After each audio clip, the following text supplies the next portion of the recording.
Yo les postes, bienvenue dans cette nouvelle vidéo. On va parler du mercato d'hiver qui va arriver très rapidement. Du côté du Paris Saint-Germain, ça risque d'être chaud, ça risque d'être très actif. Vu que Luis Campos et le Paris Saint-Germain cherchent deux joueurs en défense centrale et en attaque. On a vu que le Paris Saint-Germain a promis à Milan Skriniar de revenir à la charge cet hiver et de proposer 25 à 30 millions d'euros à l'Inter de Milan. Il n'y a pas vraiment d'accord pour une prolongation de contrat de Milan Skriniar à l'Inter de Milan, donc c'est tout à fait possible que l'Inter de Milan cède aux sirènes parisiennes. C'était la priorité Milan Skriniar de cet été, ça n'avait pas pu se faire vu que l'Inter de Milan demandait beaucoup trop d'argent et je pense que le Paris Saint-Germain a eu raison. Par contre, le Paris Saint-Germain n'a pas eu raison de ne pas aller sur un autre défenseur central. Donc le PSG a promis à Milan Skriniar qu'il reviendra à la charge au mercato hivernal. Il est prêt à écouter les discussions. Selon la Gazzetta dello Sport, le Paris Saint-Germain le veut pour 25 à 30 millions d'euros maximum cet hiver. Donc pour prolonger avec l'Inter de Milan, le joueur demandera 7,5 millions d'euros par an. L'Inter va refuser la demande de Milan Skriniar, ce qui va faciliter la tâche au Paris Saint-Germain. L'Inter lui offrira seulement 6 millions d'euros maximum, bonus compris. Alors que le Paris Saint-Germain est prêt à lui donner 8 millions d'euros par an. Et surtout d'être compétitif en Ligue des Champions et d'avoir une place de titulaire, très clairement.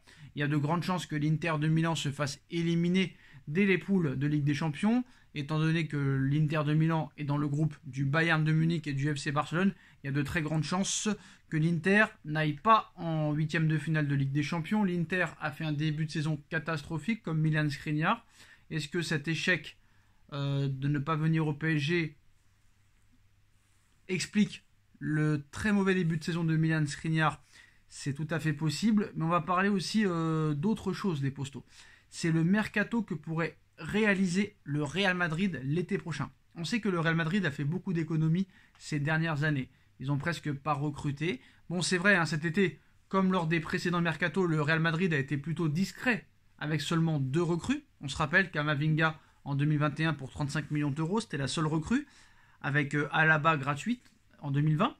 Rudiger cet été gratuit. Bon, c'est vrai, certes, le Real Madrid a cassé sa tirelire pour s'attacher les services d'Aurélien Tchouaméni en provenance de l'AS Monaco. Pour le reste, en revanche, le club madrilène a été très raisonnable.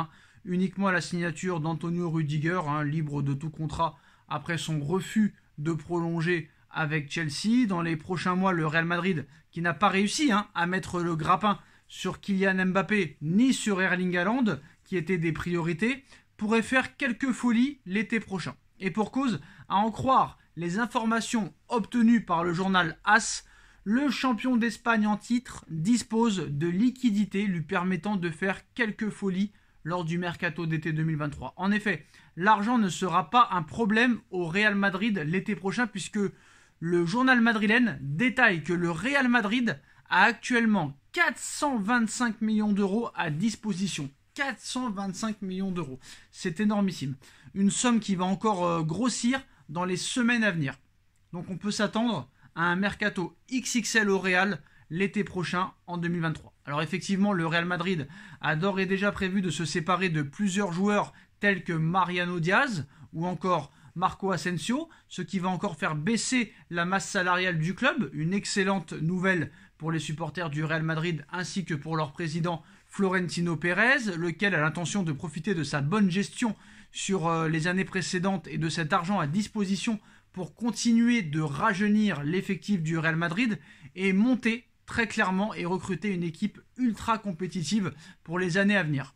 Après avoir misé avec succès sur Eduardo Camavinga et Aurélien Tchouaméni, Vinicius Junior ou encore Rodrigo, le Real verrait d'un très bon œil les signatures déjà de Jude Bellingham du Borussia Dortmund ou encore Hendrik du Palmeiras, suivi aussi par le Paris Saint-Germain et le FC Barcelone. Alors le rêve du club merengue est également d'enrôler Haaland, mais seulement à l'été 2024, à court terme. Il sera beaucoup plus difficile par contre d'avoir Kylian Mbappé, bon ça on verra, c'est une autre histoire. Il faut savoir aussi que Erling Haaland a une clause libératoire de 150 millions d'euros à l'été 2024, donc ça pourrait aussi faciliter les choses. Alors, bon, En 2023, ça va être difficile de recruter l'avant-centre de Manchester City, mais en 2024, ce sera tout à fait possible. Tout comme il paraît désormais, on va dire, illusoire à l'heure actuelle de voir Kylian Mbappé débarquer au Real Madrid, où les supporters ne le portent plus vraiment dans leur cœur. Et aussi, Florentino Pérez a été très déçu de la décision de Kylian Mbappé. Alors, quoi qu'il en soit, le champion d'Espagne en titre a de l'argent comme rarement et compte bien en profiter pour faire rêver ses supporters lors de l'été 2023. Alors, est-ce que réellement le Real Madrid va faire un recrutement XXL à l'été 2023 ou vraiment ça va se faire sur plusieurs années, ou est-ce qu'ils vont encore attendre 2024 pour vraiment recruter à tout va? Ce qu'il faut savoir, c'est que sur les côtés, déjà, tu es bien garni. Hein. Tu as Rodrigo qui est très très jeune, tu as Vinicius Junior qui est très très jeune, excusez-moi. Par contre, en attaque, Karim Benzema, qui ira sur ses 35 ans, pourrait être remplacé. Mais on sait que la priorité pour remplacer Benzema, c'est Erling Haaland. Et je pense que le Real ira sur Erling Haaland en 2024. Très clairement, parce que la clause libératoire d'Haaland est seulement de 150 millions d'euros en 2024. Donc pourquoi le Real Madrid irait chercher Haaland en 2023 et payer le double? Ça n'a aucun sens. Donc le Real Madrid attendra 2024 pour remplacer Karim Benzema. Mais quoi qu'il en soit, est-ce que tu peux continuer avec Karim Benzema jusqu'en 2024? C'est possible, mais ça risque d'être juste. Alors Jude Bellingham, pourquoi pas? D'autres joueurs comme ça, pourquoi pas? Mais je pense quand même que le Real Madrid ira sur un attaquant l'été prochain. Quel attaquant? Aucune idée. Mais très clairement, je pense que ça ira là-dessus. Je pense qu'aussi le Real Madrid va se renforcer au niveau des latéraux, très clairement, parce qu'au milieu de terrain, il y a de quoi faire. Peut-être qu'ils vont prendre un milieu de terrain supplémentaire, vu que Modric et Kroos sont quand même proches de la fin. Casemiro n'a pas été remplacé, donc je pense quand même que ça pourrait recruter un ou deux joueurs au milieu de terrain, et surtout des latéraux, je pense. Mais je pense que le Real Madrid, l'été prochain, prendra deux gros latéraux, un gros milieu de terrain et un attaquant, très clairement. Parce qu'il faut une doublure à Karim Benzema, surtout si Mariano Diaz et Asensio s'en vont. Vinicius et Rodrigo vont souvent être blessés sûrement. Vont sûrement être blessés un jour, pardon.